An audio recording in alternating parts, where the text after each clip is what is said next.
And we are live. That is a good shit-eating grin you got there. Every episode. I've been able to do it every episode. How are you, Jay? Welcome to RetroSlot episode 21.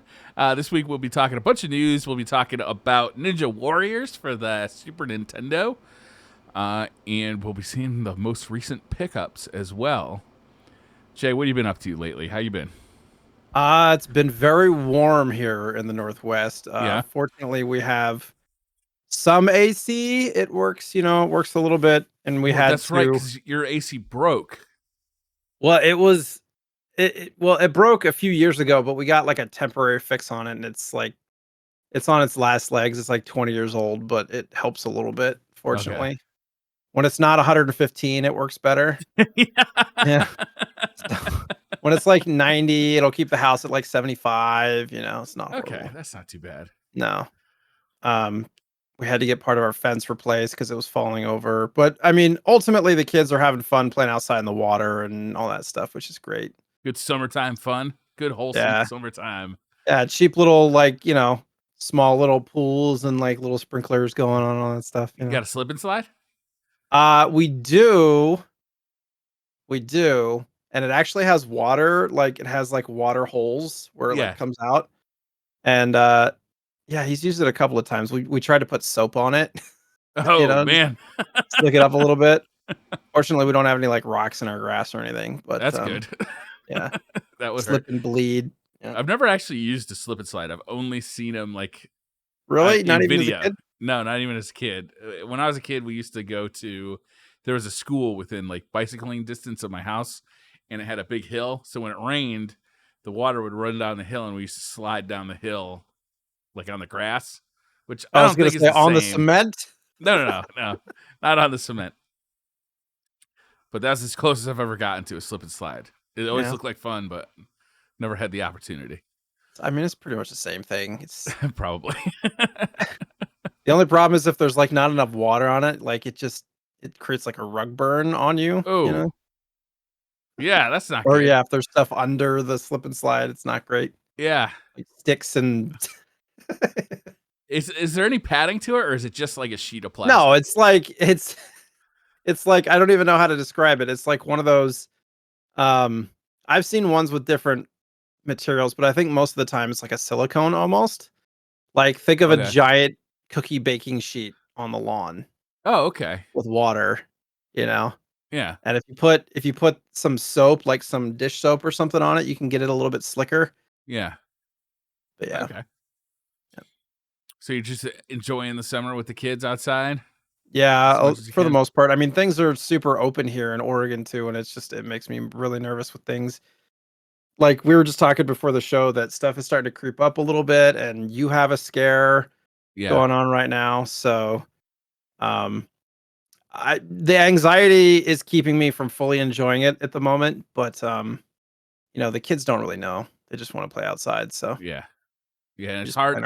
It's heartbreaking to not allow that, right? Right. And it's activities and signing them up for all the things, and especially like going on year 2 of this. It's just heartbreaking. Yeah. We did we visited my wife's family down south from us, and they have like a big old pond, and Theo had a life vest on, and he kind of sort of learned how to doggy paddle for the first time. So we've taken him to swimming lessons like before COVID, but he was really little. Mm-hmm. And so he doesn't really know how to swim yet. And but it was a first step, getting him in the water. He was pretty excited about it, swimming around, doggy paddling and stuff. So yeah, that's a good time. What about you guys other than the COVID stuff? Yeah, we have a little bit of a COVID scare. My wife has a coworker that has been vaccinated but came down with it, with somewhat severe symptoms too. So since that happened at work, my wife works at a hospital. Everybody in her department is basically, it seems like, on quarantine and at home until they get tested, and hopefully like it didn't spread within the workplace.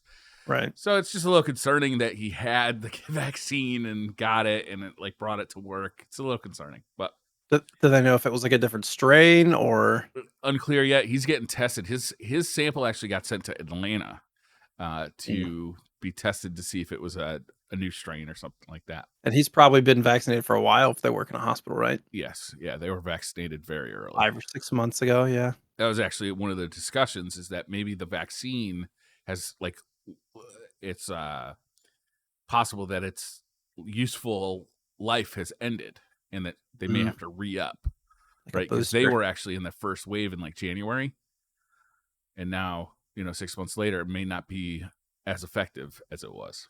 It's pretty dang scary, man. Yeah, we'll see. Other than that, though, everything's been going really good. I got my Mr. fix today. I was really excited. Yeah, the new memory showed up from Portugal. I had to order it from Portugal. I got that installed, and I was a little unsure that was actually going to be the problem. Was it the memory? The memory tested it as bad, so theoretically that's the issue. But with stuff, right? So I replaced the memory. Yeah, I replaced the memory today, and it worked, and that was really good. I was really excited to get that thing working again. Also, the memory was an upgrade because the previous memory configuration was like version 2.5, and the newest one is version 2.9, which is a higher compatibility list with cores and games. Nice. So like it takes a little of the edge off that it was an upgrade, not just a replacement that I paid $70 for. Sure. How much of that was shipping? I paid for, I don't think it was that much shipping. I think it was like $10. It came in, a this size box, so it wasn't like oh, that's not bad. Yeah. It's very light. It's just memory, right? So how long did it take total to ship? It took a while. It took 3 weeks, I think, something like that. Sounds about right. Airmail. Mostly I have the ability to play just about everything on my Mister in another form, especially lucky for us Super Nintendo games. I actually have a Super Nintendo and an analog ST. Yeah. Is it ST? Yeah. ST. Analog.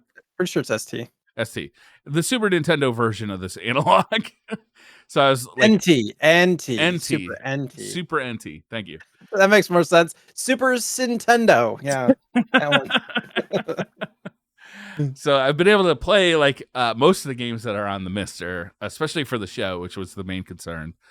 But it's nice to get the Mister up and running again, and it's gotten a couple of upgrades since I've had it last, or I've used it last. It now has like this screensaver function, where it'll actually every 2 minutes cycle to a new game that's on the Mister, which is kind of neat. So like, wait, that's so like a WarioWare situation. I'm not familiar. Like while you're playing it, it switches? No. Like if you just leave it dormant for 2 minutes, like if you turn it on and leave it, it'll just like every 2 minutes switch to a new game. And most of the games have like attract mode, so you get to see like the title and then maybe a little bit of gameplay, which is kind of neat. I like to actually leave it on and just kind of watch, like, because I haven't played every game on my Mister. Right. It takes a lot of time to get familiar with your Mister. I don't know why. Have you ever played like, I don't know, like Wii, WarioWare, Inc. or anything like that before, where it's just like constantly switching games on you? Pretty sure I played a WarioWare on the Wii at some point, but I couldn't tell you which one it was. I was wondering if they incorporated some kind of software where you could like play it'll just like pick a random game for you to play for 10 minutes and then it'll just switch. That would be annoying. See how far you can get in 10 minutes. Yeah, I guess that would be kind of fun. It'd make for a fun stream. I mean, like, you think about it like some kind of almost like a speedrun challenge type deal. Yeah. Where you have a program that'll cycle through a specific type of game, but you don't know what games they are. Yeah. But an independent person that programmed it knows what games are coming, but you don't. Kind of almost like neat, like a video game challenge. Yeah, like Nintendo World Championships or something like that. Yeah. That would be fun. I don't know if like I was just sitting at home though playing my Mister and all of a sudden it just switched games. I was enjoying that. It would have to save the state though. Like that would, you know what I mean? Yeah. You'd have to save it so you can go back later. It would be more like just so you can try new games, kind of like I only have an hour. Let's see how many games I can get in an hour, Yeah. And then after an hour, you're like, I really like that one game. Like it was like the fourth or fifth one, so it could tell you like which ones you played. I don't know. I think that'd be kind of neat. Yeah. So yeah, that's what I've been up to. I've been messing around with that 8-bit do arcade stick again. I made another video about that. What'd you add to it this time? I think I might have already showed you, but I added The WASD keys? the WASD keys instead of Okay. having a joystick on it. It's got the WASD keys, which is it takes a bit of getting used to. Yeah. But once you do, you start to really see the benefits of having that really precise input method on 2D games and fighting games. Sure. And that is my main controller for my Mister. Actually, is like because I just like that arcade style experience for those old retro games. To me, it's just a lot of fun. So it's been interesting. I think I'm going to take it off and go back to a joystick, but it's been fun. And I think if I was more into trying to get as good as I could at fighting games, I think that is probably the optimal path, right? The optimal strategy is probably Or like that. speed runs or something. Maybe that too, yeah. But for me, it's more about the feel and the nostalgia and the like. I don't know. It's just the whole record player analogy, Yeah. Sure. When you play with that thing, do you like sit back and like kind of, are you sitting back or are you like all up on top of it like an arcade stick where you're like I'm all up on top of it. I put it on my desk, not on my lap, and I'm literally sitting here straight on. I actually am trying to, because I had that back injury. I'm trying to really be careful about not leaning forward when I game and like hunching over. So I try and lean back, but I find myself just leaning forward when I game just naturally. It's a bad habit. Yeah. Do you have a nice chair? Have we talked about your chair before? I have a chair that was nice, thought, but I tried to cheap out. I tried to buy a $300 chair instead of like a $1,200 chair. Mm-hmm. I should have bought the $1,200 chair. I've been eyeing like Herman Miller for the last 2 years, Same.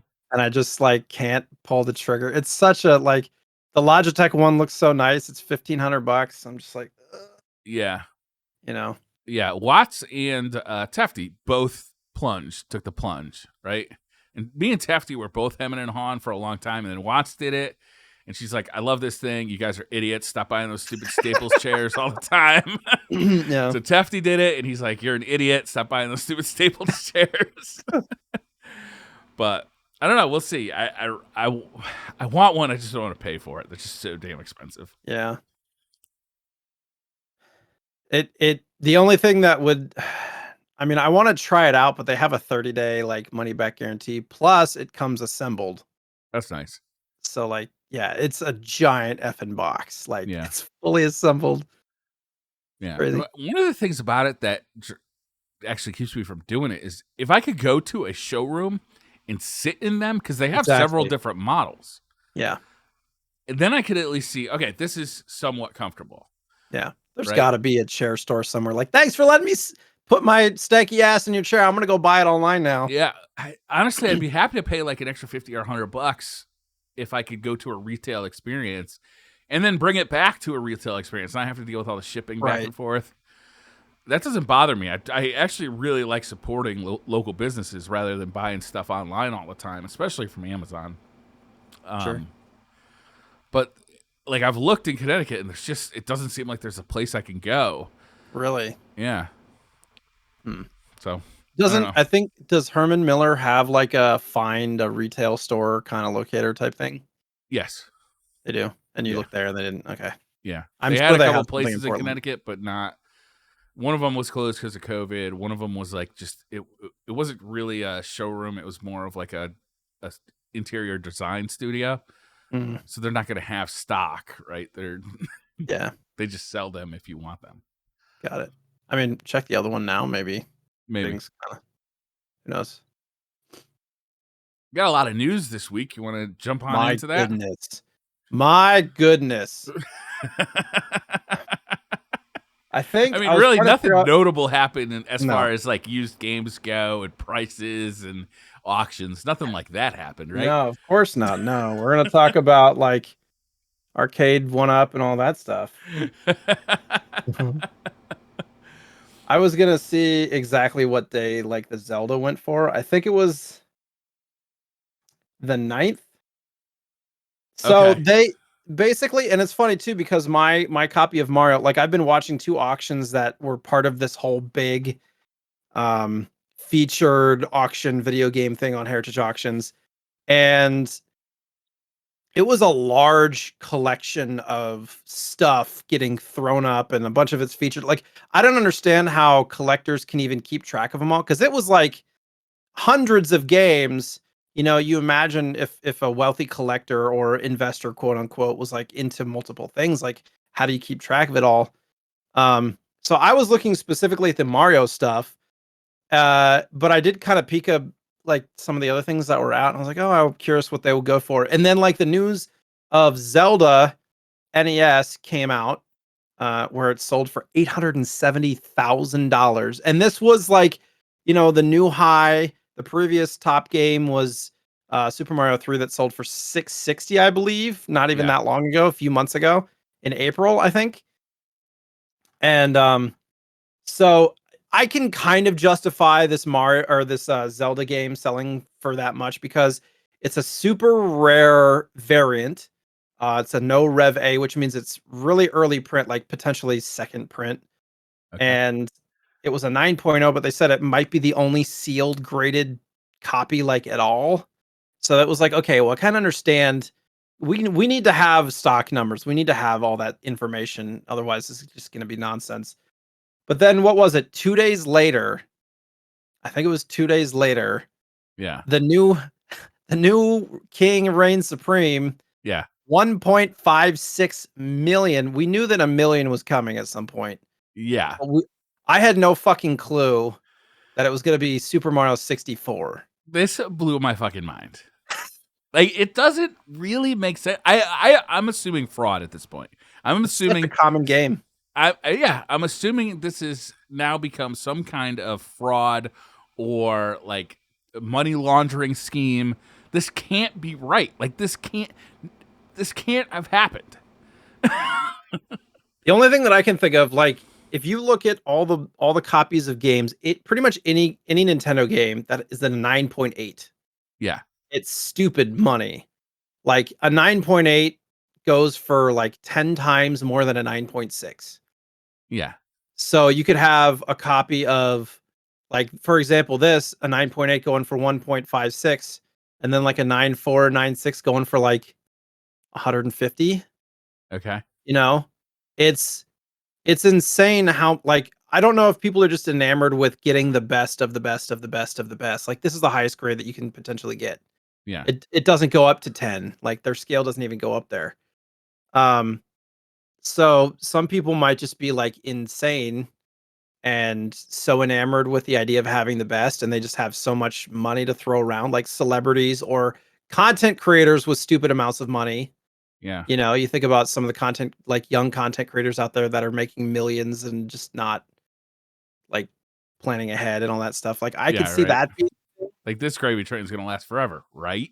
but I mean, it is a first print run Super Mario 64, but like there was millions of these made. There's got to So be many. boxes of unopened ones sitting around somewhere that somebody's going to be sending to WATA, That hoping for okay, a so I 9.8. think that's key because when you talk about like rare variants of Zelda or first runs of Super Mario Brothers, like Black Box, you know, like that kind of stuff. Like I get it. Mhm. Like it makes sense to me because these were before Nintendo got popular, before Nintendo even really became before they even knew if they were going to be successful in the US, right? So Mhm. these were low Little prints. volume Yep. prints, only released in like New York, right? Like I get that. It's still like it's still obscenely high. It's still a lot of money. Like I don't really understand how you could spend so much money on something like that. But whatever, it's not my money. Money has different value to different people. You know, like Mhm. people would vomit the way I spend money. But this one doesn't make any sense because there No. has got to be more of these out there. There has to be. Oh, Like 100%. the- it's was there any variance to Mario 64 first runs? Like, because when it first came out, they made a million of them because they knew it was going to sell really well, and it was a launch. It was a launch game for a console. Yeah. Like the follow up to the Super Nintendo. Nintendo didn't know that the N64 was going to flop.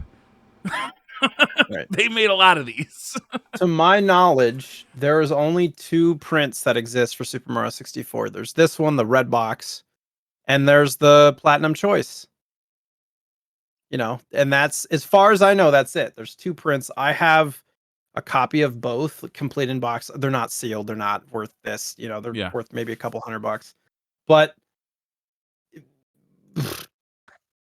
This is why I'm like, it's got to be fraud. Like, there's got to be, in 10 years, there's going to be, like Jason Schreier is going to come out with a new book talking about how he uncovered, like, how, like, these people were, like, making tons of fraudulent money by, buying and selling used video games. Like, this cannot be real. Like, how could this be, the value of a game that's so common? I don't know. It just makes me think, like, if I wonder if the people that have that first, the game that kind of started this whole wave of sealed stuff, it was the first print Super Mario Bros. For NES with the seal. It was a 9.6 or whatever. If that went back up for sale, what it would go for now. I knew we had talked about this before, and it was always speculated that, it sold for like 115, and almost immediately a month or two later, they're like, this is $1 million game. I believed it because it was like one of a kind. I could understand that. Well, But that now dude that a who bought game that like, is laughing his ass off right now.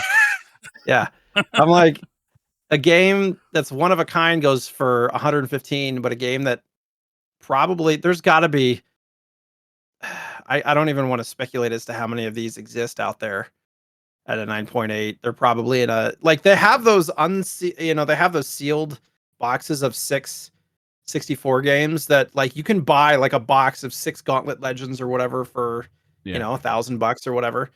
Somebody's sitting on a box or more of these, just 100%. licking their chops right now for sure. Yeah. And Yeah, I 100%. It's sitting in, like, whoever bought the stock from Toys R Us, right? Like, right. when Toys R Us closed, like, oh, look at this. It's a whole box full of Super Mario. Well, I'll just put it over here for now. I mean, they exist somewhere, I'm sure. Yeah. And this last week with the July 9th through 11th kind of auctions, I did some counting because I'm a counter. I like to count. And of the top, what was it? Of the top 32 Heritage Auctions games ever sold, top 32 like dollar amounts, Yeah. 23 of them were from this last week. Well, that makes sense, right? Because this is new. I would imagine this is going to keep happening until the market bottoms out, because this whole thing is new, right? The WADA system is new. WADA is the grading system, right? Yeah. Or is that Well, WADA's been around for a few years, but it's new in the way that it's more recently associated with Heritage Auctions. So they're in cahoots. like a few years, like 10 years or more than that? WADA has not been around for 10 years. Yeah, okay, that's what I thought. That's new. VGA was before WADA, I think. WADA was within probably the last, I want to say, 6 years, something like that. Like, Somebody can correct me. so the whole thing is new. So, like, records, it's like if we invent a new sport, well, we're going to set records every game, right? Right. It's not until the sport is 30 years old where records start to become like, oh, okay, that's actually pretty impressive. Right. Well, I suppose I need to clarify something. It was 23 of the top 32 Nintendo games. I Okay. sorted by all, and there's like a handful of other stuff like Hyperstone Heist and frickin' Tomb Raider first edition went for 144,000. Are you kidding me? On the PlayStation? Yeah, Final Fantasy 7 went for 144,000. A sealed copy of Final Fantasy 7? 9.8.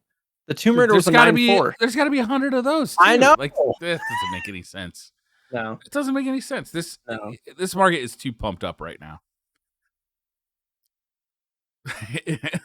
That's copy. crazy. That's So, crazy. like the fourth highest game ever now to be sold was Super Mario World first print, which is relatively rare because there wasn't very many copies printed in box. They were almost all pack-ins. Makes sense. Um, Yeah, see, so that makes sense. right, like getting even a complete in box copy of that is fairly hard to come by in good condition. Yeah. And especially since they have a player's choice version too, which is probably the majority of it. But that sold for $360,000 at a 9.4. That's a lot of And then money. like Zelda Ocarina of Time base edition went for 228,000. This reminds me of when I'm like watching documentaries on Netflix or something, and it's like it'll be about like the art world or like the vintage wine world, and they're just spending astronomical amounts of money because they have it. Yeah. Right? It's like the only reason it's worth this much is because we have this much. Yeah. Can I But circle whatever. I around? mean, Sorry. yeah, go ahead. I was just going to say, can I circle around on a story that I've kind of told before, but is now more relevant than Yeah. ever? Oh no. Okay. I don't know So if I you want to remember hear the this. story that I told of that Super Smash Bros. That I Yeah. have sealed that got sent to me in a bubble mailer? Yeah. So to reiterate for anybody who doesn't know the story, I bought a Super Smash Bros. Sealed from a website called 99 Gamers. This is like 7 or 8 years ago. And they had sent me pictures and it was pristine. Like it looked amazing. I didn't see any like major dents or dings or anything. And I sent to that person, I said, please send it in a cardboard box with plenty of shipping like materials to preserve its condition. I had bought like 5 or 6 other games from this person too, like open GameCube games and stuff, because they were selling things for pretty cheap. And I think I spent the equivalent of like $150 on it. When I got it in the mail, because it was shipped in a bubble mailer, it was all dinged up. Like I still have it. It's got like minor crushing, some dings on it and whatnot. It would not grade well. A copy of Super Smash Bros. At a 9.4, which I would probably guesstimate the one that I have would have been somewhere in a 9 to 9.4 had it been shipped in a box. Take a guess what it sold for. $50,000. Up. $85,000. Okay, Basically just almost double that. wow. Okay, $144,000. are the people who buy and sell on heritage auctions, are their names public? No, but they apparently, according to Heritage Auctions, have been vetted. Yeah, by heritage auctions. Who we know That's what they what said. about? Huh? What do we know about heritage auctions? How long have they been around? Like They've how been around a legit long are time. they? But there Like has this been sounds like fraud to me. It doesn't make any sense. there have been some lawsuits around Heritage Auctions about fraud in the past with Yeah. like art sales and stuff. Oh, they do art So, sales too. It's not just video games. oh, they do everything. Okay. They do art, antiques, sports cards, historical stuff, entertainment, comic books, coins, like everything. They're the big auction. They're the like they're like the NFL of auctions, and eBay's the like Pee Wee team. Do they have to have the product in hand for Yes. it to be sold? Okay. Yes. There's lots That's of like insane, man. That's insane amount of money. But hey, you know what? You can't take it with you. Fuck it.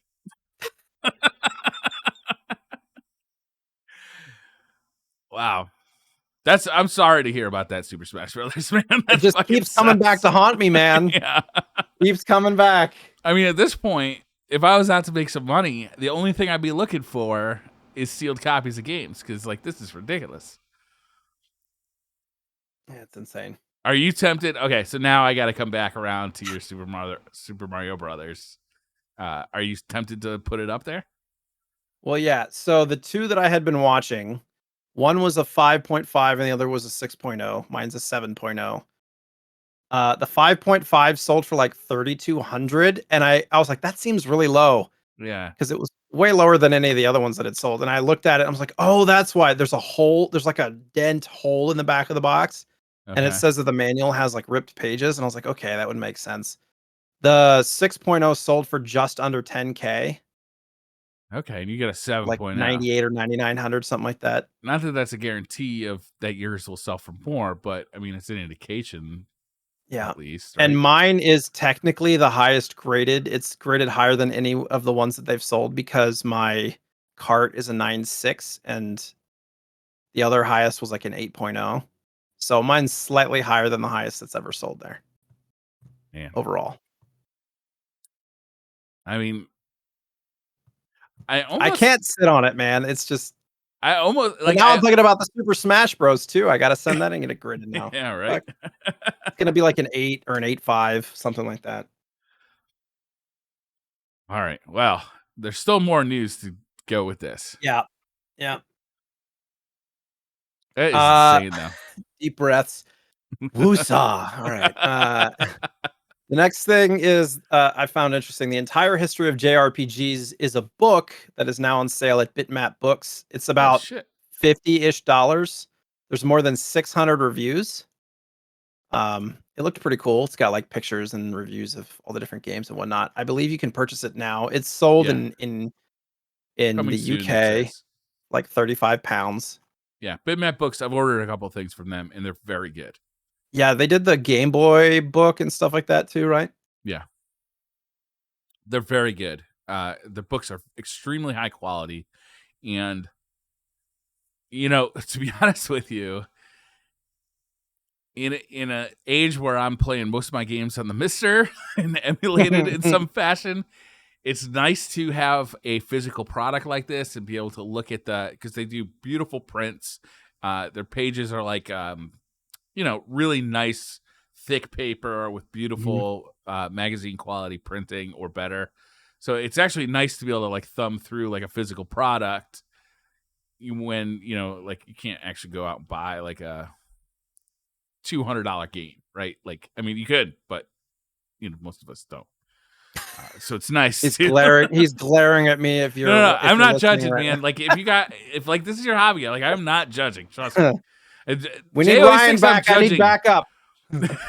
Jay always thinks backup. I'm judging, but I'm not judging. Like I really like this is your hobby. I got hobbies too. Like it's okay to have different hobbies. Like it's not like just because I don't do it doesn't mean that you shouldn't. You buy expensive cars. I Fine. did buy an expensive car. It's not that expensive. I mean, it's not. No, like, I know. But I bought an expensive bicycle.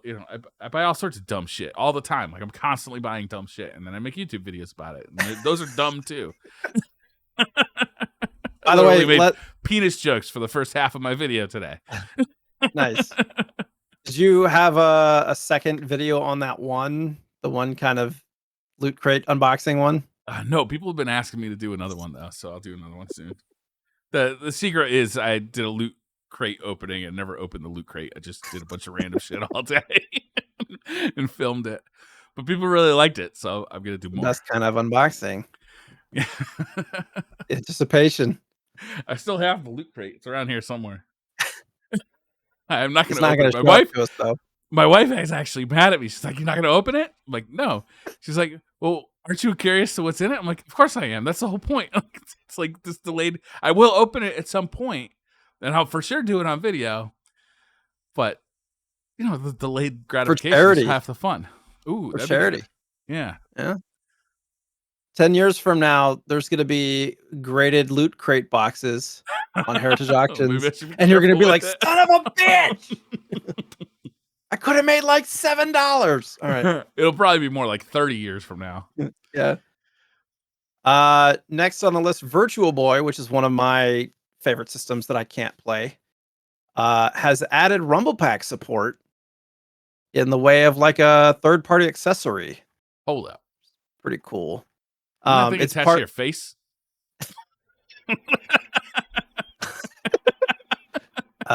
Just rumbles your noggin. It's fine.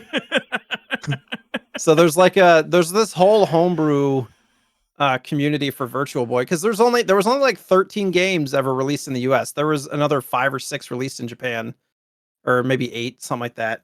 But there's a lot of homebrew games for Virtual Boy, and this is kind of part of that space where you can download this like kind of demo title, and it's one of the first games that supports the Rumble Pack. How does it work? What's the Rumble Pack actually look like? It's a little like a rectangle thing, and it goes on the back of the controller and plugs into the communication or link port. So it's just for the controller. Okay. because there is a separate controller. Yeah. The visor is literally just a visor, Yeah. and it has like little speakers on it and stuff, and it's got the little stand. So you just kind of like you have to sit there. You put it like on your desk, and you just have to sit there, and you got your controller, which is a separate device. I mean, it's good that they did that because if they attached the controller, it would have been terrible. Yeah. Yeah, Virtual Boy is a funny ecosystem in like 2021. It's like people are making like legit awesome stuff for the Virtual Boy. Like, there's like this little medallion on the thing that tends to crack often. People have made like billet aluminum replacements for it that yeah, are for the like really high stand. Yeah, class. Yeah. There's all what I sorts of want really cool stuff going on over there. I want Analog to make some kind of Virtual Boy adapter for games, because the only way to play Virtual Boy games not on the system, which I can't, it gives me a headache immediately. Yeah. It's like trying to play the 3DS. You just get I can't do it.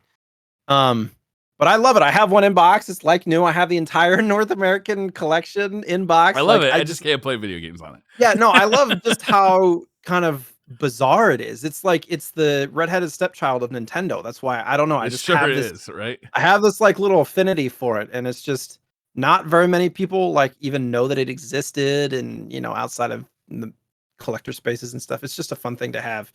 But I want there to be some kind of adapter, and I imagine they could do it. The only other way to do it is to consoleize your Virtual Boy or to buy one consoleized, but it's like $600 to $800. Oof. It's like trying to Plus buy the an Virtual HDMI Boy mod. hardware, right? Yeah, it's like actually on the Virtual Boy hardware, basically they modify the motherboard and put like an AV out on it so you can put it to your Yeah. TV. So is that $600 to $800 like on Fully top of built. the Like somebody actual? did Oh, it. okay. Yeah, So I've seen them. so you're I buying a actually have one at complete the unit. retro store that's like 800. I'm like, Yeah, I'm surprised hasn't been done on the Mister yet, to be honest with you. there are some really good games like Wario Land on Virtual Boy is argued to be one of the best like Wario games ever. And then like Jack Bros is a really good puzzle game. It's also very expensive. And there's a few other games that are really fun to play too. If I could go back in time, because I remember when they were selling the Virtual Boy at stores, and they were literally giving it away for free. Fire sale, yeah, Nobody wanted it. It's like they yeah, couldn't get rid of it. yeah. Like it was, I want to say the units, the console itself, like was going out the door for somewhere around $30 or $40, Mhm. and then the games were like $5 a piece. They couldn't sell them. Yeah. And imagine if you just went there with a couple $100 and bought up all the stock they had and just sat on it until now, because those Yeah. games are expensive. Yeah, well, actually, there's only a handful that are really expensive. If you get just carts, most of them can Oh be no, my had shit is for. brand new, 9.8 plus plus. Yes, they would be very expensive. Jack Bros is the most expensive, then Waterworld is pretty expensive. Waterworld. 3D. Yeah, Waterworld. A It's not a bad good game game. based off of a bad movie. Yeah, it's not. It's from what I know, it's not a good game. But they didn't make very many of them. And there's like a 3D Tetris game that's kind of fairly expensive. But there's like, I think Wario Land. I think now because it's gone up, it was like 30-ish, 40-ish dollars for a cart. Now I think it's like 80 or 90.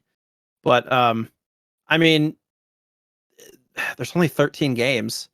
How expensive can it be, right? Like Yeah. some of them are not that expensive. Vertical Force, Panic Bomber, not as expensive, but Another thing I would do on that same trip is go to Blockbuster when they were shutting down all their stores and buy all the Blockbuster exclusive Super Nintendo Sculptor's games. Cut. Yeah. Yeah. Because those things are crazy expensive. Stunt Racer, Sculptor's Cut. Are you old enough to remember when Blockbuster went out of business and they were just having fire sales? How old do you think I am? I don't know, 18? They went out of business in like 2006 or 7. I had the Blockbuster online subscription. I chose really? the Instead of Blockbuster Netflix? instead of Netflix. I had Wow. Netflix at first, but you know what sold me on Blockbuster? Yeah. 2 things. You could go to the One, store. you can take it into store and exchange it like immediately. You didn't have to wait to mail it in. And 2, you could you got like a couple of free game rentals per month too. Yeah. So it was way more I had it worth too, for actually, me. to be honest with Yeah. you, because it was such a good deal and it was Yeah. so much more convenient than using Netflix. Yep. the interesting thing about that is a lot of people think that Netflix put out Blockbuster out of business, but that's not what happened at all.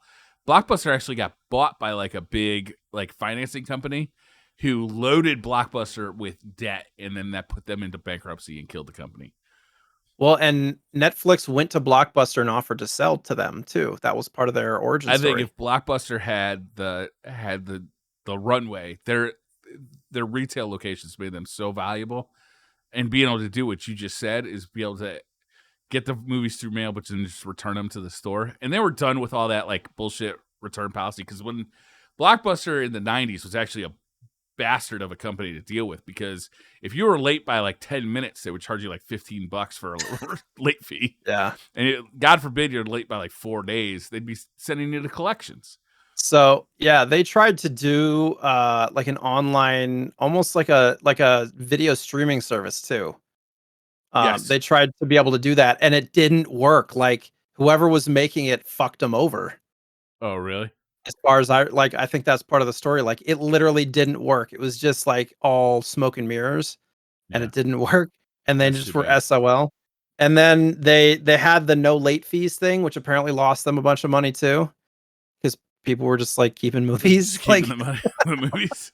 Every once in a while, I'll be on Twitter and I'll see somebody like, "Oh, look what I found in my basement!" And it's some fucking Blockbuster VHS. yeah, no late fees, no late fees. You remember those commercials? Kind of, yeah. No late fees. Is it like the banner would come Dude, they down? used to Anyways. fuck you with those late fees. It was like, honestly, like they would come at you hard. Yeah. I mean, like if you think about it, if you're running a business like that, you have to keep people honest, because otherwise they're not going to be. Yeah, but there was also other video stores that didn't like, they didn't start calling your house if you were like 2 days late with like your payment. Right? They Yeah. wouldn't call you if you still had the movie because you were still racking up the late fee. Yeah. What they would do is when you returned it and then you now owe them $90 of late fees for turning a movie in 5 days late, then they would start harassing you. And if you didn't pay them within a certain amount of time, they would send you to collections like very quickly. Yeah. They were motherfuckers. They wanted their money. Yeah. You don't want to owe Blockbuster, man. They come at you like the mob. All right. Next thing on the list I found kind of interesting. So Skyblazer, which is a Super Nintendo game, the comic is now available online for the first time in 30 years. So I'm not much into comics, but there is a link. I'm looking at it on Nintendo Life, and basically somebody like scanned all the original, or like the original comic.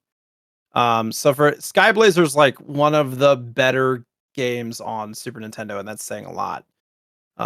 Very highly sought after game, and it's a cool little comic that you can now read online for the first time in 30 years, which I thought was interesting. That's really neat. I'm gonna read that after the show. Is it bad? I've never played Skyblazer, actually. I haven't played it either. Yeah. Maybe we should put it on the list. Yeah. I got something to talk to you about later when it's time to select next week's game. I've got a proposition, an indecent proposal, if you will. He's propositioning me. All right. Yes. Next story. So there was a arcade cabinet in 1974. So this is like, I believe it was a Nintendo cabinet, and they made like 4 cabinets like this, where it was, I'm just gonna say it was Wild Gunman, right? And there's this little mini story on this YouTube where you can watch kind of about this game, and basically it's a game where in the arcade you'd have this actual gun on like your hip, and it would play like a movie. Think Dragon's Lair in arcade, where it's like actual film, and it would have action time events kind of thing. So you'd be watching this old Western, and these guys' eyes would flash, and you'd have to draw on them to shoot them right before they got you.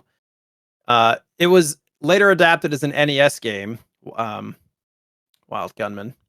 Yeah. And it's quite a bit different because it's, pixel graphics. But the original arcade, somebody found the 18 millimeter film from that cabinet. Oh, like no the kidding. original. Wait, it Yeah, the played original. 18 millimeter film in the arcade? Well, I mean, that I don't know. I was thinking it was the or is it 16 millimeter? It was 18 millimeter. No, 16 millimeter projector Okay. film. So So it was there was a basically what they projector in the filmed. arcade machine? That's a good question. Okay. That I don't know. But I think it was just from the actual like recording of the footage for the movie. But it might actually be, you might be right. It might be filmed from the game cabinet. Because you think about this, this was the 70s, right? They Right. had to basically play a movie on a screen. Yeah, so that was before VHS, right? Yeah, pretty sure. So it could have been like, holy shit, that's incredible. So they're like trying to get all the stuff digitized and everything from that. Yeah. Okay. So in this article that you linked, it says Gunpei Yokoi used a 16 millimeter projector to display the various gunslingers who were drawing against. So you'd see a projected image based off of the film. That's awesome. I should have read it. I watched there was like a video and I watched the video. I didn't read that part of the article. It's my bad. The film stock is JSniperton. fragile, and surviving prints from the original coin op are now approaching 50 years old. However, they have recovered 2 of the 8 reels, which they put on the internet so you can see them. That's awesome. So like from the original films. Yeah. So there's a video too from Critical Hit, which I don't think it's a very large YouTube channel, but they did kind of a history of it. And there was actually a movie, and I'm not sure what the movie was. I should probably look at that. But there was a movie where the dude was like going on a monologue and he was playing. Oh, the movie was called Gas. And it was only available on VHS. And the person basically tracked down this movie and bought it and watched it. And there's like a scene where a guy's like going off this psychotic monologue type rant as he's playing Wild Gunman, the arcade game in the movie. It's super funny, but it's just like insane. So you should check out that little YouTube clip there. It's like Are you 8 minutes familiar long. with? Was it Captain Power? No, I don't think it was Captain Power. We'll keep going, and I'll figure out what that was. Okay. There used to be a TV show that worked like this too. They'd air it on Saturday mornings, and you'd buy toys. They were guns, but they're shaped like spaceships. And the gimmick was they play the TV show on Saturday morning, and most of it was live action, just like people talking. But at certain points, they would have spaceship scenes, and you could hold your Your spaceship. spaceship up, and occasionally, like the enemy ships would fire like red blasters at the screen and light up the whole screen. And if you're holding it up when that happens, you would get your ship would get hit, right? And then you could shoot back at the screen as well. And like the government actually got really upset about this because the whole TV show was like a 30-minute advertisement to buy the toys. Can't remember what they're called. It was That like was like Captain any Power TV or show something. back in the day, though. That's true. Like all of them were like that. He-Man, G.I. Joe. I mean, JMNT. yeah, all of them were like that. But this one was a step further, right? It's like you had to have the toy to really enjoy the show. That's interesting. No, that must have been before my time, Might have been. Sir I wonder Briar if of Yor. let's see. I've honestly never heard of that. Yeah, I That's can't cool remember what though. it's called. I'll figure it out for the next episode, and we'll Tag us and come Briar back on to it. Twitter and remind Yeah, if us. you remember. Somebody will remember. Next thing, new Game Boy Color murder mystery game announced and taking pre-orders called Pine Creek. It's by Incubate Games, which is also the same. We talked about one of the games called Infinity a few months ago, I think, which is like an RPG. Mm-hmm. And they're coming out with this murder mystery. They said it's like, I think they said it's like 4 to 6 hours. Oh, It kind of looks like Earthbound to me a little bit. yeah, it's got that look to it, doesn't it? It's a physical release, 3 to 4 hours. It's English, Spanish, and Portuguese. You can get the standard edition, which I don't know what the price is. If you product, I think it's $60. It comes with a game and a box and a manual, basically. And then there's a collector's edition, which they're only making 200 of them for all you collectors out there, Just and the it's collector's $90. edition. Okay. Yeah. So October 2021. That's right around the corner.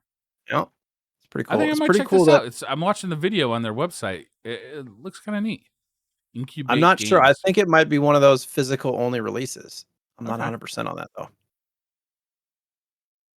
It's just super cool that people are doing this kind of thing. Makes Yeah. me happy. Did it also helped me that it was 6 to 8 hours, or playtime was 3 to 4 hours, not 60 hours. Yeah. You know, like, oh, okay. I mean, it's Okay, the I gotta finish handheld that. game, so Yeah, I like that. Pine Cool. Creek. I'm gonna check that out. That's pretty neat. the other ones are yours, actually. Okay, so this one is really cool. One of my favorite games of the 90s was TIE Fighter. It was a PC game. It was a flight simulator where you got in the cockpit of a TIE Fighter. It was the sequel to X-Wing, and it was a complete single-player experience with a campaign. Notably, it came with a novel in the package. And that was like the story of your character leading up to the events of the game, which was really cool. This game, honestly, it's probably my favorite Star Wars game ever. And it got a total conversion. So somebody has updated this game to use modern graphics or a modern engine, so you can now play it, and it's free because it's like a fan-made thing. If you Google it, total conversion TIE Fighter, you can download it right now and start playing it. It is pretty neat. It looks real good. It doesn't look quite as good as that Star Wars. What was that Star Wars game that came out late last year from EA that was you're flying an The X-Wing? Jedi something. Alliance? TIE X-Wing Alliance? I know which I one you're can't talking remember. about. You're not talking about you're not talking about Battlefront. You're talking about the other one. Yeah, where you actually play in you fly the ships. This doesn't look quite that good, but it does look real good, and they have a video on their site which like shows like A to B comparisons of like the old graphics from the 90s and the new graphics, and it's a pretty stunning difference. And have you tried it yet? No, I haven't played it yet, but I'm definitely going to. I just need to find the time to do it. Hopefully I'll get to do it before next week's episode. But I completed the original version back in the 90s, and I loved it. Was this game also in the arcade? Wasn't there a TIE Fighter arcade game? I don't know. There was definitely a Star Wars arcade game where you played as an X-Wing, and you actually did. It was like those rasterized graphics, right? Right. Yeah, I was just looking at it. I think it's just called Star Wars. Star Wars the arcade game. I think that came to the 32X too. Yeah, I think that's just Star Wars game, but yeah, that's the one that I was thinking of. But yeah, this is a fan-made total conversion. You can download it right now and get on it. It's pretty neat. You got to have a PC, obviously, but it looks really good. Nice, and it supports VR, which is awesome. Oh wow, yeah, man! Like, what kind of person's doing this? And you know what I mean? Like, that's crazy. It was just one guy. I think it was a team, like open source type situation. Yeah. It's dope. Next up, so if you ever had a Sega Mega Drive that looks a little worse for wear, there's new Sega Mega Drive plastic shells. This guy's actually manufacturing new shells, which I think is pretty neat. It's not going to probably interest Jay as much as it would be, because it's like you're not going to get any value out of the collecting these. But if you have an old Genesis that's kind of beat up, or it's got a plastic shell that's broken, right? Like, this can refresh your Mega Drive, bring it back to life, or your Sega Genesis, bring it back to life, and make it kind of still like a cool looking thing. Like, I don't know, somehow it revives something that would have been tossed by just putting a new case on it, right? I think this is really neat. They've done this for the Super Nintendo as well. Right. I was just gonna say this is like that Super Nintendo one that we just looked at. Yeah. How expensive is it? Because the Super Nintendo one was pretty expensive. It's gonna be pretty expensive because it's I mean, they had to make a plastic mold for a Genesis in 2021. I remember it was like $60 or $70 or something like that. I would imagine it's gonna be around there too. I like this one too because it's coming in a bunch of different colors. You can get standard black, but you can also get this kind of like smoked clear, so you can see the inside of your Mega Drive, or your Genesis, which I think is really neat. I have actually a Genesis that is in pretty rough shape. I did my best to clean it up, but I actually might do this for the Genesis. And actually, I was just wanting to confirm price. I was under. So the Super Nintendo was like it's just over $100. Okay. The Famicom one is 120. So I imagine it's going to be in that ballpark. I mean, that's the reason that's so expensive for me for preservation reasons is because like you can get a like new Genesis or Mega Drive or Super Nintendo for like 120, 150. You can get one Yeah, in but really what good if you shape. still have like your childhood Right. Genesis, but the thing's it's cracked, or the thing's all Sure. busted up because it was sitting in the attic for fucking 20 years. Yeah. I don't know. To me, it's nice to the thing still works. It just looks like shit, so I can make it look good again, and it still plays well. I'm all for the like customization part of it though, for sure. Yeah. I just thought it was funny that you were like, it doesn't hold any value. I was like, not everything that I collect has to hold value. This one was really cool. So somebody just released a 2-player Game Boy Color and Game Boy Advance core for the Mister. So this allows you to play 2-player games as if you have 2 Game Boy Colors or 2 Game Boy Advances in a System Link setup on the Mister. Like online? No. Sitting next to each other. Oh, okay. It's one Mister that's got it's running Okay. 2 instances of Game Boy Advance or 2 instances of Game Boy Color. You have to hook it up, one of the outputs of the Mister to a CRT and one of the outputs of the Mister to a LCD or like a modern HDMI, so that 2 people can see what they're doing. But I think this is just really neat. That is super cool. Yeah. I wonder if they're going to continue developing like that kind of thing because it seems a little weird to have to use a CRT and an LCD. Well, it's just the outputs, right? So a Yeah. Mister's only got 2 outputs. One is analog and one is digital. Okay. For sure. It'd be kind of neat if they made it so that you could do like a side by side, so both people could look at the HDMI output. Mm-hmm. But I don't know if there's any plans to do that.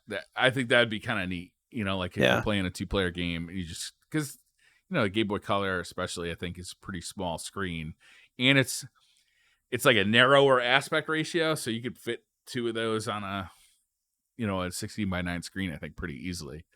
Right.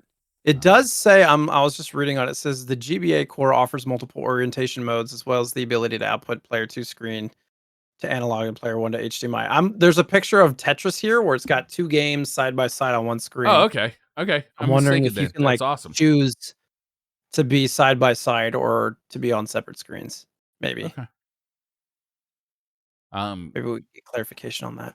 Yeah, I don't have any need for this because I don't have anybody in the house that wants to play video games with me, especially Game Boy Advance games from the 90s. I But found it. Yeah.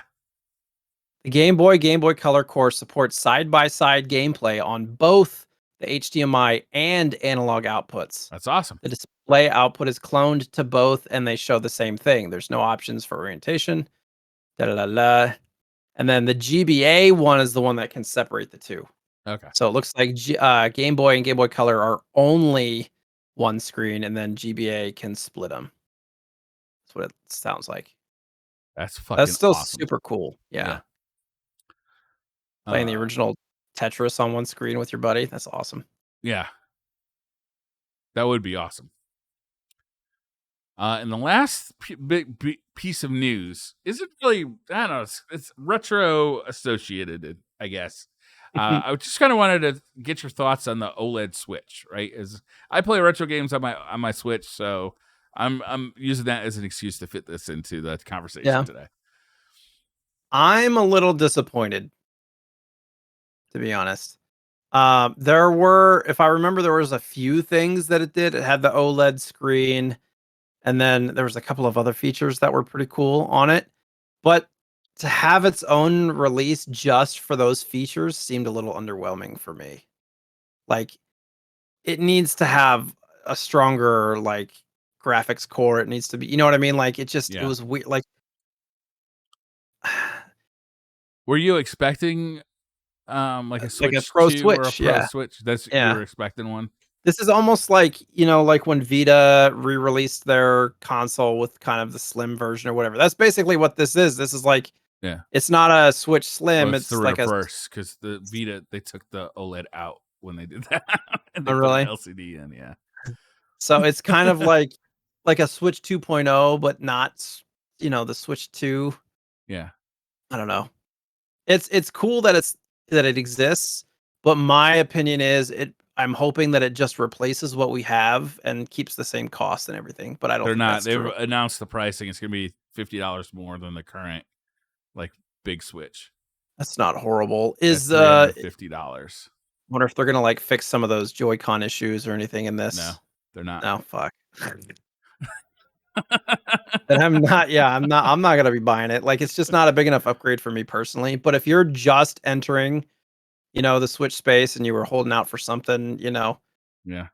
I might pick it up. But then again, like, what if they're gonna come out with the Switch Pro next year? Like, it's Exactly. And the Switch Lite costs $200. So you can get into the ecosystem with the Switch Lite for you can get a $200. used one for like 150 or 160 as well. There you go.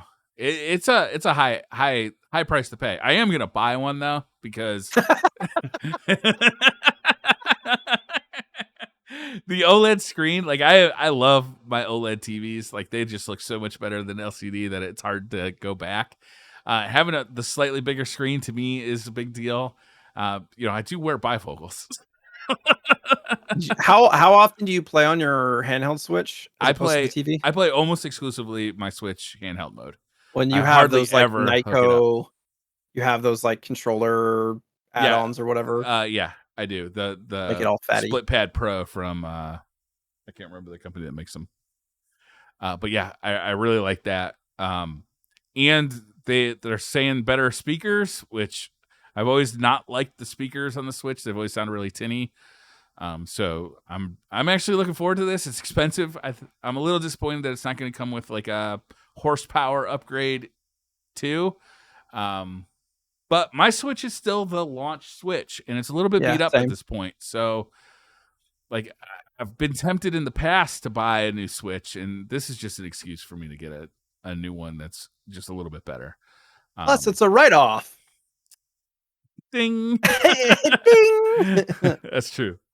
I just maybe like I think if I wanted to get a second Switch for if my son was old enough to like use use the old one as his or something, I could Yeah. justify it, but it's not quite there yet. So My Switch used to be the family Switch for me and my two sons. So everybody used to use it. So it's a little bit beat up. And then I bought yeah, Switch Lights for my sons who now use those exclusively. And I just have like what was the family Switch.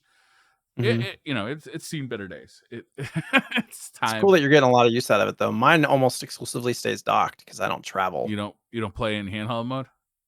I mean, no, because I just don't like. I would have to get like an attachment because I don't like the Joy-Con. So I don't I either. use I love the Pro controller though.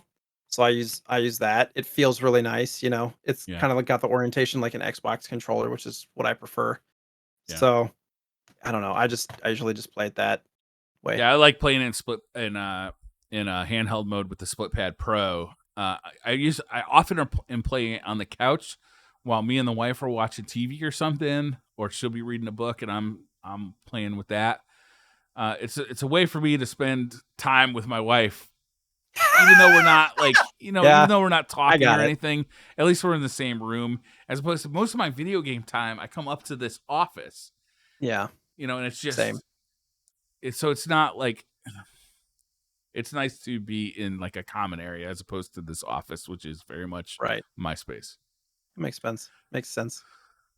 Um, there's one more piece. It's just a really quickie. We've talked about the Arcade One Up, the new cabinets that they announced, and we're really excited about a lot of them, Oh, obviously, you but are. they're a little expensive. Yeah, I'm excited at the prospect of it, but I can't buy it because I don't have space for it, and they're expensive. So But I'm just happy that they exist for people to play. So the Street Fighter one and the TMNT one are up for pre-orders now at Best Buy, and I believe the Street Fighter one's at GameStop, and then some other stuff. But the Street Fighter one, which includes like a dozen or so Capcom fighter games, Mm-hmm. $5.99, That's a lot.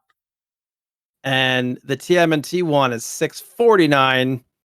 It does include a stool, though. $6.49. Those things have gotten way more expensive. It includes a stool. And it's got the riser included, which a lot of times it's like an extra $100. Plus, it's got light up. It has a light up marquee, as well as a light up like panel. I forgot what they call it, like where the joysticks are and stuff. There's like LEDs and stuff under the panel. I mean, it's super cool, but it's starting to like approach. Those things are getting better. Yeah, but the problem is the pricing is starting to approach like actual arcade cabinet prices. That's a good point. Like the whole sales of this was, it's a discounted version to have at home, and now it's like it's almost like a hybrid. They're like, it's updated hardware, it's new hardware, you don't have to deal with all the internals, but yeah, but you're also not getting you're getting an emulated experience. Yeah. I mean, it's software emulation. Yeah. I mean, they're not going to put the original hardware in there. That's for damn sure. It's true. Anyways, but they are available for pre-order. So there you go. Anybody looking for them? You want to There's talk gotta about be some ninjas? I do. Yes, I do want to say, if you are an arcade like you one-up, want to talk about ninjas. You sound like you want to talk about something else. No, you I was say just yes. Say, your mouth says yes, but your eyes say no. I don't want to talk about ninjas. I was just gonna say, if you are an arcade one-up collector, I want to hear why. Like, comment on the YouTube video, tweet at us or something. If you have like a bunch of these, like, what's your reasoning and how can you make that work? Is my curiosity. Yeah, and not out of curiosity, not out of like hate, right? Like, we're not gonna make fun. No, of yeah, no, I'm not hating. Yeah. Do you live in Texas? All right. Like a lot of house space. Was that? Yeah. Ninja Warriors. I do see pictures of people with them, and they like have lined up. many of them. Yeah. Yeah. So Ninja how far did you get? 1994. I made it to the 4th boss, who whipped my ass. And I was kind of done with the game at that point. Like, I was like, all right, I feel satisfied that I got a feel for this game. The game was deeper, I think, than I thought it was going to be. I had to go online and actually read like a FAQ for all the move lists and everything. How far did you get? I got to the second to the last boss. So how many bosses in that is that? How many levels are there? I think there's it was like 9 levels, but I think there's like 12 bosses or something. Okay. The guy that I fought, he's like a green alien. He looks kind of like Piccolo from Dragon Ball Z, a little bit like an earlier version of that guy. Nice. He's got like extendo arms like Dalsim, and he's just super fast, and it's really hard to track him and stuff.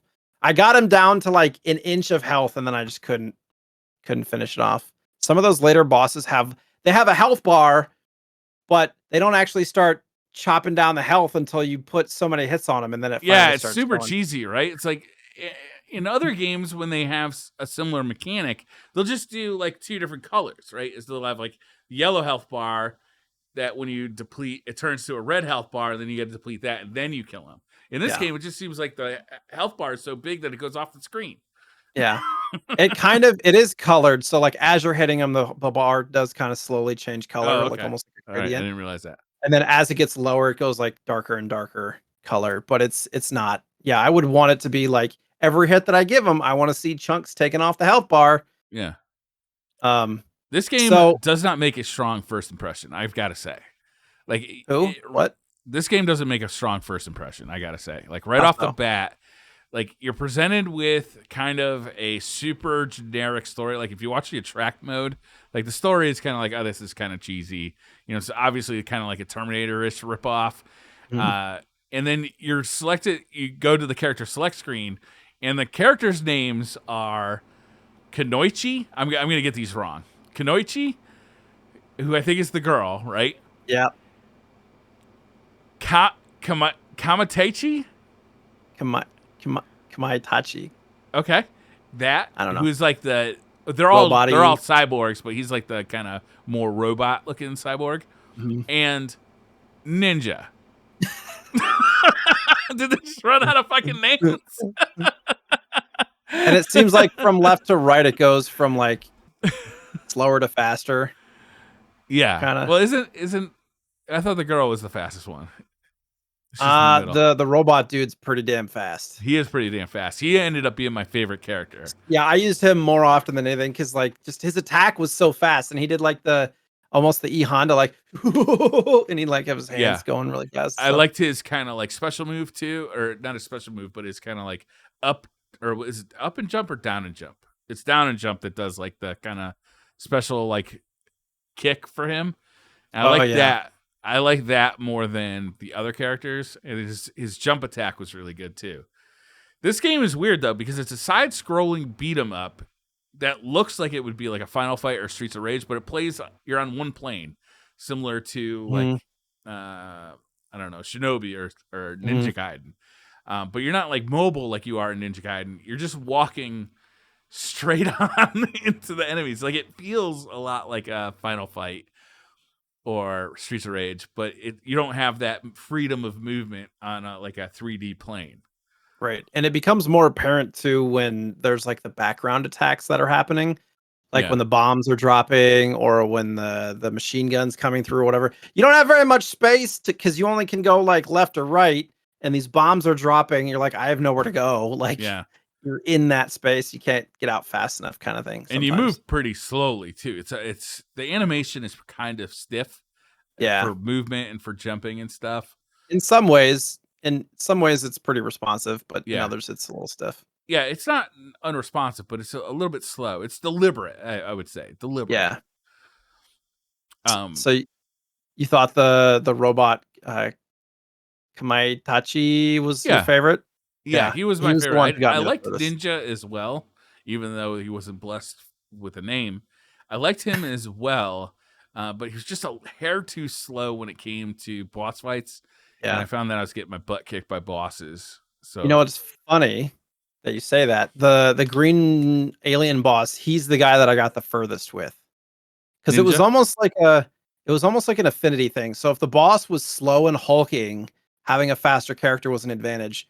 But that boss is so fast and agile, having the slower, more powerful guy seemed to be an advantage too. Because so when he's upright and he's hitting an enemy, he'll like punch him, and then after a few hits, he'll actually get like nunchucks out and start like whipping him around. Yeah. And those nunchucks actually hit people behind him too. Yeah. So a lot of times what would end up happening was I'd have my back to the boss and I'd be hitting one of the enemies, and then my nunchucks would come out. The Piccolo alien would come from behind and get whacked by the nunchuck and then like fly backwards. That's so nice. When I was trying to use the faster characters for him, it didn't work because everything that I tried to do, he'd have a counter for like every single time. Yeah, and the boss right before him, which you apparently didn't, unfortunately didn't get to, but there was two big hulking honking dudes that took me about 15 tries to get through. Oh, really? Because it was like two giants, like they were bigger than Ninja, and they just like I figured out that after you knock them down, you have to like get away because if you try to do anything as soon as they got up, they'd have a counter for it. Yeah. But yeah, like the further you get in this game, the more strategy you had to have for boss fights. Because early on, it's just like you just jump, kick, and then they get knocked down, they get up, you punch them, jump, kick, just like over and over again. That's what I kind of realized as I went on, and then I went and did find a FAQ for it that had like a complete move list and all the combos and everything. And the game like it peels away layers and unveils depth to you in a pretty good way. And you really do have to get used to the controls and like the combo system. Like the combo system is a little weird. You can't do a combo by just punching the air. You have to be connecting with people. Like you have to actually be punching somebody for the combo to proceed to the next step. Otherwise, you'll just continue to do like that first initial punch or first initial attack over and over again. But your attack does get more powerful as you connect, but you have to do that. It also doesn't work like a standard like Streets of Rage game where like I can punch right and then flip my controller over to the left, and my next punch can be left, and my next punch can be right. Once I've initiated a combo, it seems like I have to finish that combo to the right, and then stop, turn to the left, and then start again, which gives it that more deliberate feel again, right? Yeah, and meanwhile, that guy behind you could start hitting you while you're Absolutely. in the middle of Yeah, you're not hitting somebody, immune. so. I was gonna ask, what was your least favorite enemy to fight? Actually, it was very early on in like the first or second level. Anybody who jumped at me was fucking super annoying. Like, So there's those little. I'm trying to remember what's the Street Fighter character with like the Wolverine claws with the oh, mask. Vega. Vega. So there's Yeah. these little like munchkin dudes. They look like they're like little little tinks from Borderlands or something, but It they're reminded me like of really small. the hunchbacks from Castlevania. Yes, yes. Excuse me. The ones that look like dogs that would jump at you in that game, right? But they were Yeah. actually hunchbacks. Yeah. So they had these long metal claws like Vega, or like Wolverine, and they just like hunched over and they just like jump up so high and they just like they're jumping around you and stuff. They really got on my nerves, especially later on, the last couple of levels. You have those guys, plus you have big dudes coming at you slow. So you're trying to like manage the big dudes while the little dudes are getting behind you and like clawing at you and stuff. Man, they're just, and it took a lot of knockdowns for them to die too, which is crazy. Yeah. Um, it, I only spent like a couple hours with this game, and I wasn't like super enthusiastic about finishing it. Like, it didn't really capture my imagination as much as I was hoping it would. I do like ninjas, so it's kind of surprising. But the characters didn't really capture my heart in any kind of way. The female character especially really walks kind of like in this really like straight up, like I'm focusing on having good posture kind of way. You know what I mean? And Yeah. like she didn't feel cool. Like she didn't feel like a ninja. I think that's why I kind of got with that robotic guy a little bit more, is because he felt the most ninja like. Really fast. Yeah. Like I certainly wouldn't say it's a bad game. I think it's a good game, but I think it just doesn't speak to my taste a little bit. It's just a little too deliberate for me. You know what I think was my favorite part? What's that? Being able to continue. Yes, it's got unlimited continues as far as I can tell, right? Unlimited continues and two things. One, you can switch your character when you're continuing. Yeah, that's nice. So if you're like, this character's not working for this or whatever, you can try a different one. And two, you don't have to start over at the beginning of the level when you continue. So like whatever, um, each level's kind of broken up into different areas or like rooms almost. And if you die in one of those segments, you'd start at the beginning of the segment, not at like the beginning of the entire level, which was super nice. If you're like getting stuck on a boss, you didn't have to start at the beginning every time. You could actually like jump pretty much straight into the boss again and try again, which was very nice. I appreciated that. But the boss that I was on actually was one of the first bosses where there's this elevator fight right before the boss, and every time you continued, you had to do the elevator fight again, and there was like 10 enemies that you had to get through in this very small elevator, and there was like 4 at a time coming at you. So by the time I got to the boss, I was like at best 3/4 health, if not half. So it was really difficult to like manage that. It was probably my biggest problem. Yeah. I didn't look up any cheat codes, but I'm sure there are some. Possibly, yeah. A couple of notes about the game. It was developed. They also developed Wild Guns, and much like Wild Guns that had a reboot, there's actually a reboot of this game from 2019, which I don't remember hearing about. You can get it on the Switch and I think the PS4. It is available for $20. I wish it had online co-op because Briar and I could totally, potentially, maybe because you played on normal, right? Of course. Yeah, there's a hard mode too. So yeah, I'm not a sadist. I always play on the default unless I get my ass kicked, and then I'm like, I wonder if there's an easy mode. So the SNES version is 1 player only, but the updated version is 2-player couch co-op, which is super cool. It has some updated supers and different abilities, I think, but it's kind of a half sequel, half remake of this game. It looks very similar, but I might actually pick it up. I can't remember if there was a physical version of this game, Oh, I like don't on know. limited run. It was 'Cause called again, uh, right? Ninja Warriors again or something like that. Yeah, Yeah, yeah, yeah. I don't know if they did a physical release of it. Forever. Ninja Warriors Forever. Oh, okay. Yeah. So, what did you think of the game overall? Like, would you highly recommend it? Do you think it's worth checking out? Maybe it's your taste or not? Ninja Saviors. I mean, if you can find it for cheap, yeah, it's an Yeah. expensive cart. Um,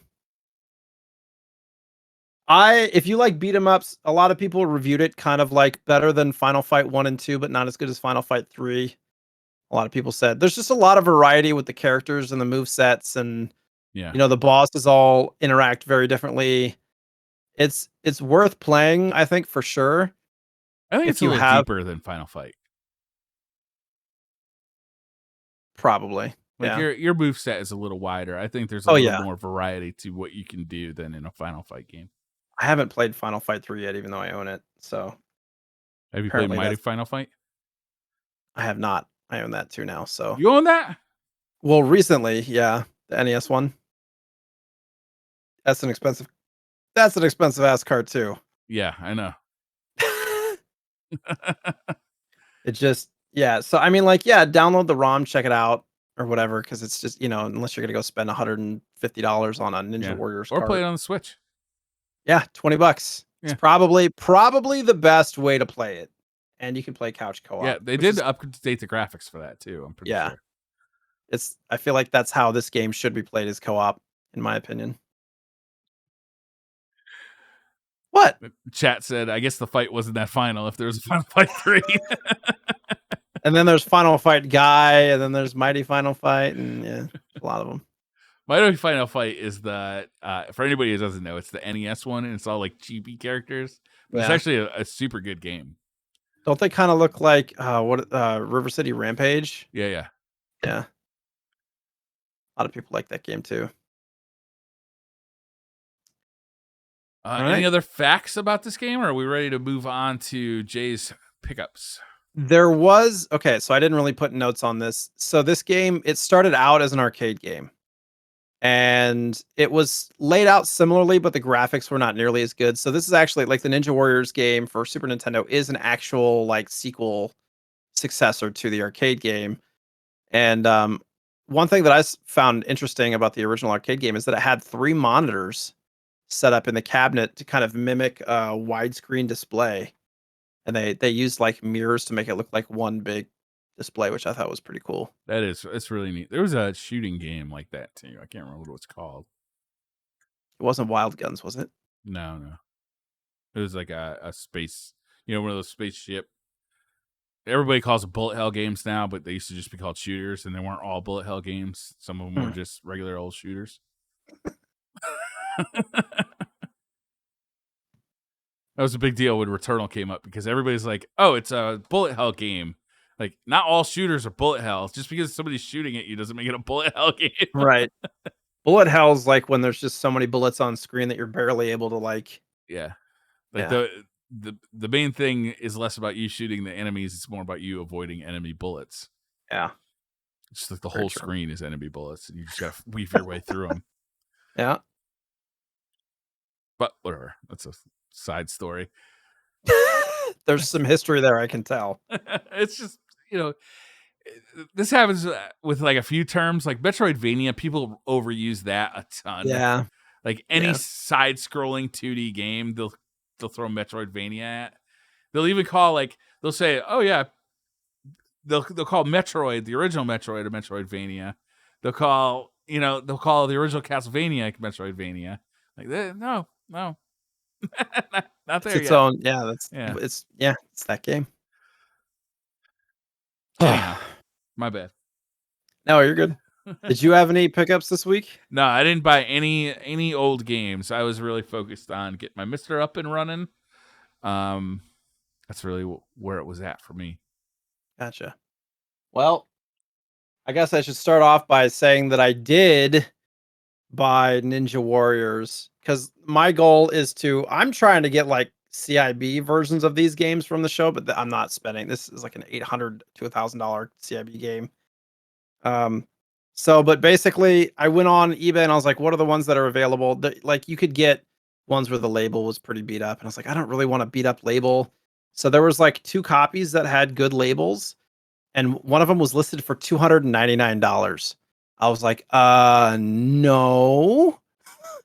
But I just, the way that I work, I will just throw offers, and see if it sticks. Sometimes they're just auto declined or whatever. So I threw an offer of 150, and they countered with like 200.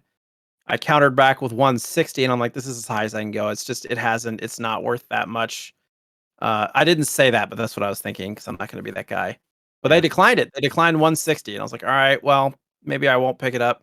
And then like a day or two later, it got listed again for 129 with a solid label. Like there's a little bit of minor issues on top, but for 129, and I snatched that right up. Obviously, I got called out on Twitter about this. Like, I get a discount, it's expensive and all this, that, and the other. Yeah. But I mean, I'm selling stuff too, so it's my game fund. I always feel the need to prerequisite that, because I don't know. I don't just like throw money around. It's like its own fund, and it pays for itself and stuff. But anyways, Daddy so Warbucks over here. SNES. What's that? Daddy Warbucks over here. Yeah, right. Somebody making the joke that I bought the $1.5 million. Like, no. I wish. I wish I sold it. Yeah. Most of those expensive games that I have now were picked up like 7, 8 years ago when they were much cheaper. So I got some stuff. I got like 6 games here from things, some from the game store, from some not. If you follow me on Instagram or Twitter, you probably saw this. Duck Dodgers from the 21.5 century. Is that a Disney game? N64. What's that? Is that a Disney game? Warner Brothers. Warner Brothers. So I have Is not it played it. Daffy I have Duck? not. Actually, I just realized I didn't look up gameplay footage for any of these, and I feel bad. But yeah, Duck Dodgers. Is that Daffy Duck, like against It is. Marvin Yeah, the yeah. Martian? You not maybe? know Duck Dodgers? Nah. It was a Looney Tune. He had his own. It was like he went to, and I think that was where he had Marvin the That Martian. was Marvin like the Martian. Okay, that's Daffy Duck and Marvin the Martian. Yeah, there's Marvin the Martian's like on the back of this. I'm guessing it's a platformer. I need to look it up. yeah. NES game Captain America and the Avengers, which I think is a side-scrolling action game. Interesting. I have a copy of a game by that title on the Genesis, and it's like a I think it's Final the same Fight game. style game. I think it might be the same game. Okay. Potentially. 1942 for the Game Boy Color, which this for some reason is a game that's going up quickly in value, so I picked it up because it was priced quite decently at the game store. Never liked that game, but I did end up liking the sequels. Like as they got a little crazier and more graphically intense, I ended up enjoying that series. But the first one never really interested me that much. I love them, but I can never get very far. Mm. You know, They are difficult. Yeah. Do you ever play shooters at all? Or I do on occasion, but I can't play them for very long because they start to hurt my hands. Because I get so, like, even playing Ninja Warriors, like my thumb started hurting from holding the thumb pad down. yeah. It's just so tense all the time, Yeah. So I picked this up. I've been wanting to get this for a long time, and the opportunity struck on eBay. Marvel Superheroes War of the Gems. Interesting. So this is another one of those kind of, I think it's like a Final Fight type game. You can play as Iron Man, Spider-Man, Hulk, a few other characters. It's got like Thanos in it and stuff. Really? But I've never even heard of that game. Yeah. I think it's got pretty decent, I mean, it's a Capcom game. I think it's got pretty decent reviews, but I picked it up because the cart goes for like 50 or 60, but they priced this at like 65 or 70 with the box. Oh, nice. And I was like, okay, sold. It doesn't have the manual. The label has a rip on it. The box is not in great condition, but the box generally sells for up to $100 by itself. So I was Oh like, wow, score. you got a good deal. Yeah, I was pretty happy about that. Just kind of popped Are up. you a fan of the MCU at all?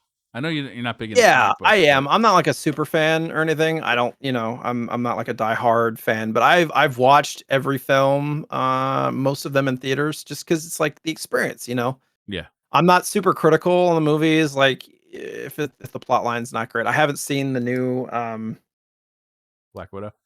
I haven't seen Black Widow yet. I mean, it just came out, so I would like to see it in theaters, but I don't really want to. I'm not ready to go to theaters yet, so maybe we'll rent it on Disney Plus, but it's like $30.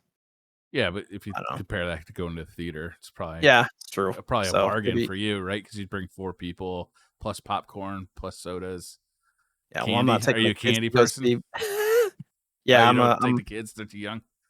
Well, I yeah. Theo's first and only movie he's ever seen in theaters was Frozen 2, Okay. and that was like right before the pandemic. The MCU hit my kids like at the perfect age, like they were preteens at the beginning of it, and they like it. They're 19 now, Yeah, so nice. that's one of the things we've been able to share is taking them to all the MCU movies. That's cool. I can't wait till our kids are old enough to do that. It's one of Yeah, the that's things I'm fun excited stuff. about. Yeah, And sharing like video games and whatever. I mean, if they enjoy it, of course. yeah. Game Boy camera, Oh, mint inbox. It just popped up, and they said it's never been used, which is an obvious lie. The cart has some wear on it, but does it? it is in really good shape. And I've been looking for one of these, not necessarily in box, but it just popped up, and I was like, you know what? I want it. I'd You like can to do get some fun stuff on YouTube or Twitch with that too. I bet. yeah, they have like updated things, and I imagine analog can probably hook up to stuff as well with the pocket and things I like wouldn't that. be surprised. Yeah, Um, I would like to get the printer, some paper and stuff just to have it because I never owned one as a kid, but I had friends that had them. yeah, Um, and I remember like taking goofy pictures and printing them out on a little printer paper and stuff. It's just a fun memory. yeah. It's fun. And finally, I've been looking since we had Ryan, since like 2 weeks, 3 weeks, 4 weeks before we had Ryan on the show. I've been looking for a complete inbox, good condition Guardian Legend. Oh, okay. And I just like a week ago found one, and I bid high enough to get it. It is like minty fresh. It's even got like the cart bag in there, Nice. um, with the manual and everything. And I I like paid that more than I art on the wanted. It's front. not, but I think this is a game that's going up in value, slowly. Yeah. But it's people Well, are Ryan's becoming out more. there Yep. proselytizing for it. I Proselytizing? don't even know if he has it. CIB. Prostituting? Proselytizing? He's No. prostituting for it. Yeah, exactly. Ryan doesn't listen to the show. It's fine. Uh, he actually did one of his first Twitch streams, either ever or in a while last night. He was playing Ken Griffey Jr. baseball for SNES. I saw that on Twitter. I was like, oh, I think I was going to bed when he did it, but I Yeah. kind of wanted to tune in because that sounded like fun. He's going to do a home run derby. Yeah, and he got like he's fifth on the leaderboard, like global leaderboard for home runs now. That's It's awesome. really funny. Anyways, so yeah, that's it. Guardian Legend. I'm happy to finally get that Yeah. completed box. I like that box. That box is cool. Yeah, I mean it's the kind of evil like snake lady almost. Yeah. If I saw a poster of that box art, I would buy it and hang it on my bedroom wall. My wife would be thrilled. Speaking of posters, actually, Yeah. one of my pickups next episode might actually be I bought for the first time ever some movie, what do they call those? Animated, um like the prints, like not the prints, but the cells. Yes. So I think it was like Animation Legends or something like that. You can get animation cells from old movies. Uh-huh. What movie? And I picked some up from the Brave Little Toaster, the Nemo movie, Adventures in Wonderland or whatever it is, or like is the animated movie. And then I got some original sketches from the Sonic TV show. No kidding. You can buy them, like they're not very expensive. Like Brave Little Toaster was like $25 for 5. Nemo was like 75 for 5, so it was more expensive. And then Sonic was like again 25 for 5 or something for those sketches. Hmm. Like actual real sketches and cells from the shows Yeah. and the movie. I don't know. It's just Wiferton. My wife's like, "What are you gonna do with them?" I'm like, "I don't know." I've seen people put them in. Have you ever seen those shadow boxes? It's like Yeah, I've like seen people depth. do that and then do like a lit background so it shines through the cell, but just a dim light, just enough Mhm. to illuminate the cell, and that looks Yeah, really neat. yeah, It wouldn't work with the sketches, but it would work really good. It works really good with the cell because it lights up the cell so it looks like what it would look like on screen, for but it's sure. smaller. The old cells remind me of. Did you had overhead projectors in high school, right? Yeah, That's what those cells remind me of is the projector yeah, sheets. yeah. The like plastic sheet. Yeah. They don't have those anymore at schools. They have like the smart boards. Yeah. It's basically like a tablet that projects onto the wall. Yeah. I tried explaining what the overhead projector was to my kids, and they just looked at me like, "You're so fucking old. It's hard to understand what you're saying." Dry erase markers? What? Remember they had that spray Yeah, and clean the plastic sheets? yeah, yeah.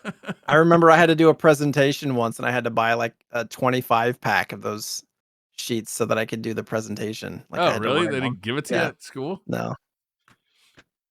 I I mean, they the weren't. b- I once got suspended from school for a week because I got in such an argument with my English teacher about. Okay, so when I was a kid, let me back this up for a second. When I was a kid, it was uncommon for people to have computers. The only people who had computers in their homes were rich. They were like rich people, right? Yeah. There was like a middle class income people had what were called word processors, right? And this looked like a typewriter, but it had like an LCD screen on it that was not very big. You could see maybe like 3 lines of text on it, and that had like a dot matrix printer attached to it, so you could edit like a document and then print it out on that thing. But Mhm. I was too poor to have any of that stuff, so one of my teachers in high school ended up saying every assignment has to be typed and it has to be handed in typed. I was like, that's bullshit, because like most of these rich ass kids can do this at home, but us, like I have to come to school and spend extra time in the library, like using the computer at the library and then using the Mhm. printer at the library, which they charged you 25 cents per sheet to print on. I was like, that's bullshit. You're just costing me money and time. Like, for no reason. We were already had a computer class, so it's not like we were learning like how to type. We were all hunting and pecking. I got suspended for a week because I wouldn't drop it. Every fucking assignment, she said it. I was like, that's bullshit. It is though. It Like was. that doesn't Nowadays, happen. That doesn't happen anymore. If kids can't afford stuff, they'll like figure it out most of well, the now time, they hand out computers at school to bring home, Yeah, right? Chromebooks and stuff and all Yeah. that. Taxpayer dollars. But yeah, that made me so mad because I had to come to school early or stay late and then pay to print out my papers. It's like, this is a racket. The whole place is dirty. I'm paying your salary, lady. You and the librarian, you're fucking all mobbed up. I know what's going on here. You probably work for WADA, don't you?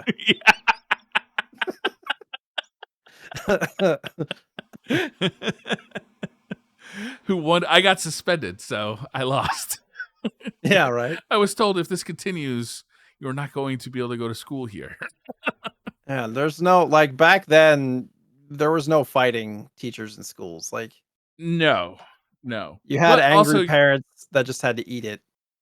what I hear people getting kicked out of school for now, like we did on the regular too. So it's like you, I remember I used to sit in math class, and I sat in the front row, and I had a Swiss Army knife, and I used to try and carve pen caps into whistles.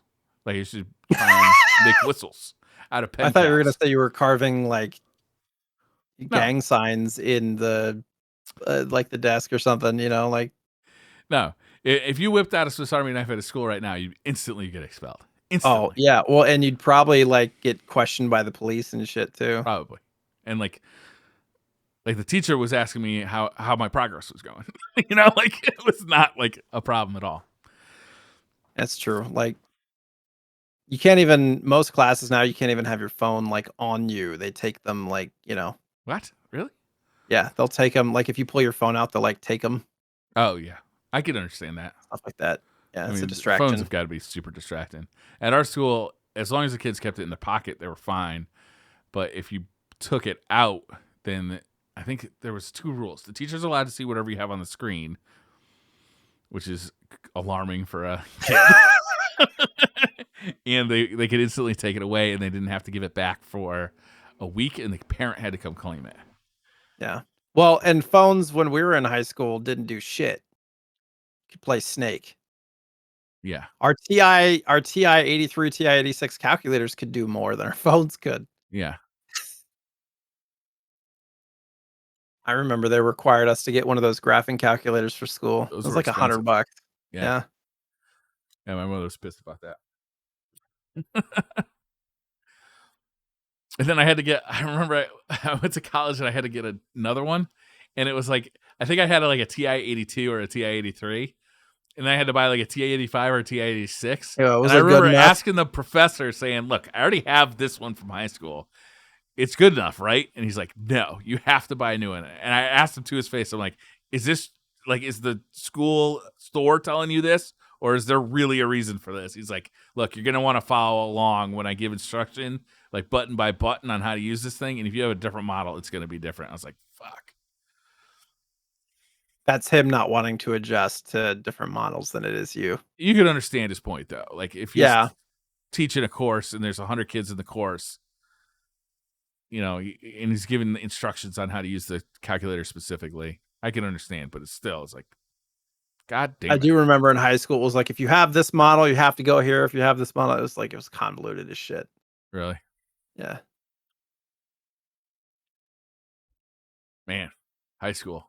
They said they were the best days of your life. Remember like adults would say, enjoy it because it's the best time of your life. I'm here to tell you, that's not true. Life just keeps getting better as far as I can tell. Like, you gain financial freedom and shit just keeps getting better until you die. Yeah. You have more stuff put on your plate, you have more stress, but like Definitely stress goes up. Yeah. you get to be a person, you get to be your own human being. Being a parent is way better than being a kid, though. I'll say that. I think it's far superior. In a lot of ways, yeah. You get to do whatever. Like, I want to buy something. Fuck, I'm gonna go buy it. Like, yeah. There's no hooting and the hollering. 20s are great. Like the first time you get a real job and you like have your own paycheck and you got your own apartment. You remember the first time you got an apartment and you're living on your own, or you went to college and you're living on your own? Oh my God. The freedom. It's unbelievable. Like, that's why I didn't go to class. I took advantage of the freedom a little bit too much. Should we wrap this one up, Jay? Yeah. What game are we doing next episode? Oh, okay. So I have a proposition. Sure. What if we take turns choosing the game? So instead of agreeing on the game, we take turns choosing the game. This way, we can we have an opportunity to expose our co-hosts to a game that they might not initially agree to, but also we can have a little fun with it, right? What's that? We can do what? I'm just picturing us one-upping each other on the most bullshit games we can find. All right, so next episode we're playing Narc for the NES. Oh, I don't like that game. The only reason I like that game is because I like to send copies to Tefty. You've sent him copies of that? I haven't. I was going to say, he's got like a pallet. That would be a funny thing to do because copies of that are like probably $1. No, well, I mean, they're probably like 10 now. Really? Yeah. Well, that's too much. You go to like a garage sale and find them. Yeah. Yeah. So I don't know. Do you want to try that? See how it goes? Sure. All right. You go first since you've been thinking about it. Oh, okay. I'll go first. Okay. The game I really want to choose is that TurboGrafx game, Legendary Axe, but I don't think you have a way to play it, right? Not yet. So we got to wait Not for the Turbo Graphics, that Turbo Duo to come out from Analog for you to play that. Well, when the Pocket comes out, there's going to be a TurboGrafx adapter, which I will pick up as well. Oh, okay. All right. That'll probably be earlier, I would think. So from here to never, we'll be able to play that one. I do own it, so like, you know, it's on the table. You know what game I've actually always wanted to play, and I can't now. I'm not going to remember the name of it. It's an early Super Nintendo game, and there's 2 different modes to play. There's a side-scrolling kind of platformer, action platformer, and there's an overhead god mode where it's almost like a Sounds like ActRaiser or something. ActRaiser. Have you ever played ActRaiser? I have. Would you like to play it again? Yeah, I mean, I remember playing it as a kid and not understanding what the fuck was going on. Okay, because that's a game that always gets talked up, and I've never really put any time into it.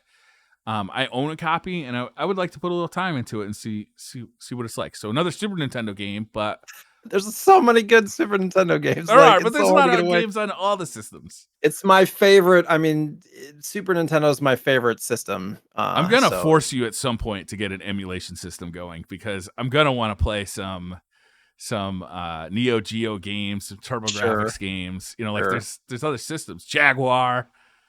Just kidding.